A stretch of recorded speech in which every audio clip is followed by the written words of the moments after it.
اللہ بعذابکم، اللہ تمہیں عذاب دے کر کیا کرے گا؟ اللہ اکبر، ما یفعل اللہ بعذابکم، اللہ تمہیں عذاب دے کر کیا کرے گا؟ رب کو کیا پڑی ہے کہ جو 70 ماؤں سے بھی زیادہ اپنے بندوں سے محبت کرتا ہے، عشق کرتا ہے. اور یہ ماں کی تمثیل تو فقط سمجھانے کے لیے ہے، کیونکہ دنیا میں بات تمثیل سے، ایگزامپل سے سمجھ میں آتی ہے. ہمیں سب سے بہترین ایگزامپل یہی بنتا تھا ماں کا، وگرنہ ماں کیا شے ہے رب کی محبت کے آگے، رب کی قدرتوں کے آگے، رب کی رحمتوں کے آگے. ساری کائنات کی ماؤں کا اگر پیار جمع بھی کر لیا جائے تو خدا کی قسم میرے رب کی رحمت کے قطرے کے برابر نہیں ہو سکتا. اوپر والے کی تو رحمت اتنی ہے، جو ماں سے بھی زیادہ محبت کرتا ہے، جو باپ کی شفقت سے زیادہ سایہ شفقت اپنی مخلوق پر کرتا ہے، وہ کیوں چاہے گا کہ میں اپنے بندوں کو عذاب دوں؟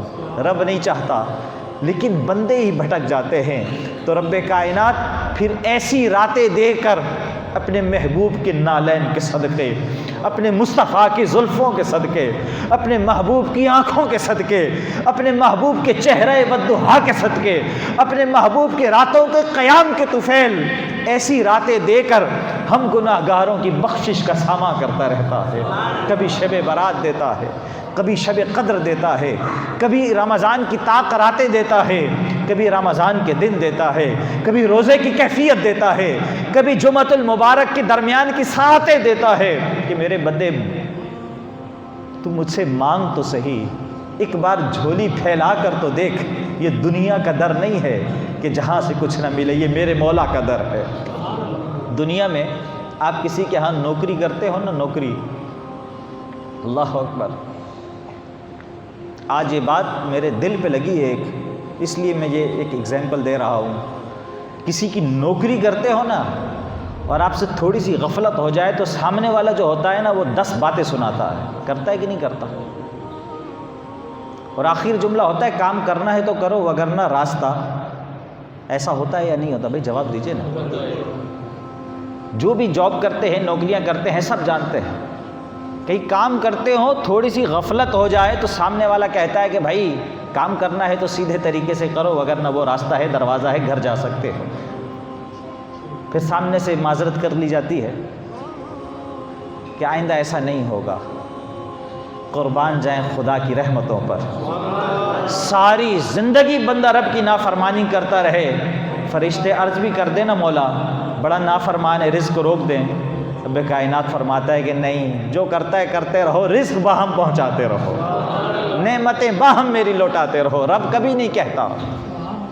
اب دیکھیں کافر جو ہیں، منافق جو ہیں، حال دیکھیں وہ مسلمانوں سے باہر اچھی زندگی گزار رہے ہیں. رب نے نعمتوں کی کمی نہیں ہونے دی. رب یہ نہیں دیکھتا کہ کون میرا ہے کون پرایا ہے، رب کہتا ہے سبھی کو نواز دو. جب سب کو نوازتا ہے تو وہ گناہگار جو تڑپ کر رب کو پکارے تو میرا رب اس پر کیوں کر اپنی رحمتوں کا نزول نہیں فرمائے گا. لیکن شرط ہے،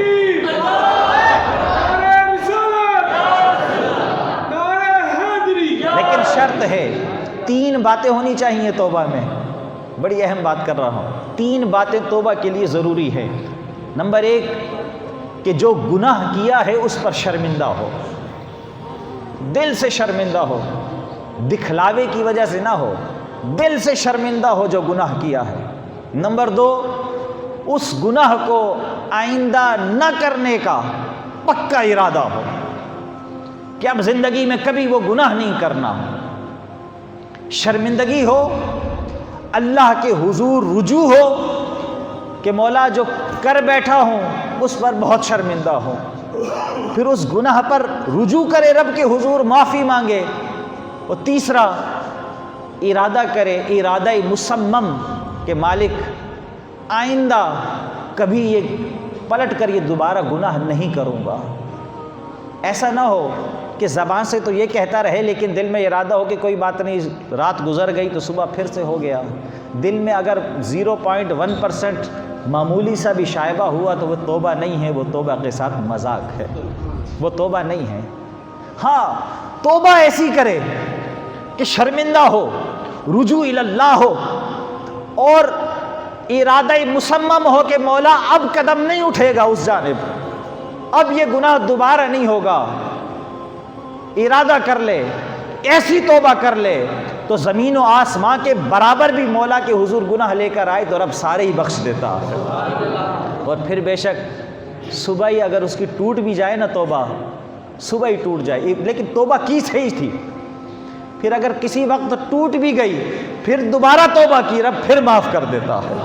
100 مرتبہ توبہ کی، 100 مرتبہ ٹوٹی، رب معاف کرتا چلا جاتا ہے۔ تاجدار کائنات آقا علیہ الصلوۃ والسلام نے ارشاد فرمایا، رب اس وقت تک معاف کرتا رہتا ہے جب تک سانس حلق تک نہ آ جائے۔ کیفیت نزا سے پہلے پہلے رب سبھی معاف کرتا، لیکن شرط یہ ہے کہ رب کو پکارا تڑپ کر جائے۔ سیدنا فاروق اعظم رضی اللہ تعالی عنہ ہاتھ میں درہ لے کر مدینے کی گلیوں میں چل رہے تھے، روب و دبدبہ اور ہیبت تھا سیدنا فاروق اعظم کا کہ اگر شیطان بھی آتا راستے میں تو عمر کو دیکھ کر راستہ بدل لیتا تھا۔ ایک شرابی آ رہا تھا، شراب کے نشے میں دھت تھا، ہاتھ میں شراب پکڑی ہوئی تھی، اس نے دیکھا دور سے آتے ہوئے سیدنا فاروق اعظم امیر المؤمنین تشریف لا رہے، عمر کو دیکھا تو سارا نشہ رفو چکر ہو گیا۔ نشہ کتنا تھا، وہ عمر کے جس کی ہیبت سے کیسر و کسرا بھی لرز جائیں تو اس معمولی شرابی کی شراب کے نشے کے جانے کی کیا حیثیت ہے۔ سارا نشہ رفو چکر ہو گیا اور اس نے فوری طور پر جو شراب کی بوتل تھی وہ اپنی بغل میں چھپا لی۔ سیدنا فاروق اعظم جس طرح قریب آتے چلے جا رہے ہیں، اس کے خوف اور ڈر کی کیفیت بڑھتی چلی جا رہی ہے، اور اس نے دل ہی دل میں وقت تھانی کے ہاتھ اٹھاتا رب کے حضور، دل ہی دل میں اللہ کے حضور تڑپ کر دعا کی، مولا جو کچھ کر چکا ہوں اس پر معاف فرما دے، جو کچھ کیا اس پر معاف کر دے، مولا آئندہ کے بعد شراب کو ہاتھ تک نہیں لگاؤں گا اور تیری بارگاہ سے پلٹ کر کسی اور جگہ نہیں جاؤں گا، مولا بس آج تو مجھے معاف کر دے اور عمر کے قہر سے بچا لے۔ دل میں تڑپ کر، اچھا یہ توبہ جو تھی وہ کوئی رب کے ڈر کی وجہ سے نہیں تھی، کس کے ڈر کی وجہ سے تھی؟ سیدنا فاروق اعظم کے ڈر کی وجہ سے، مطلب توبہ بھی پکی والی نہیں تھی، کچی توبہ تھی۔ توبہ تو وہ ہوتی ہے جو رب سے ڈر کر کی جائے، یہاں رب سے ڈر کر نہیں کی جا رہی، لیکن توبہ تھی سچی، عمر سے ڈر کر کی جا رہی ہے رضی اللہ تعالی عنہ۔ عرض کی مولا آج عمر کے قہر سے بچا لے امیر المؤمنین کے، آئندہ شراب کو ہاتھ نہیں لگاؤں گا، تیری بارگاہ تیری چوکھٹ کو چھوڑ کر نہیں جانا، مولا آج بچا لے۔ اسی اثنا میں سیدنا فاروق اعظم رضی اللہ تعالی عنہ قریب آ گئے، ہاتھ میں درہ تھا، اس کے قدم لرزا رہے ہیں۔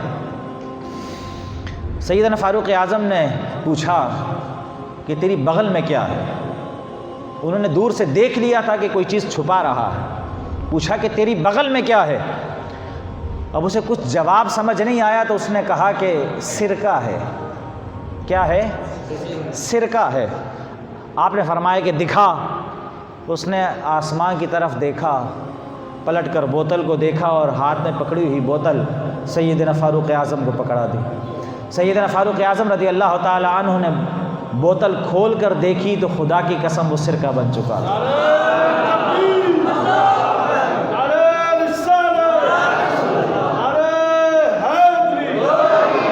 شراب کی بوتل سرقے سے بدل گئی، کیونکہ تڑپ تھی، رجوع تھا اللہ، رب نے بچا لیا۔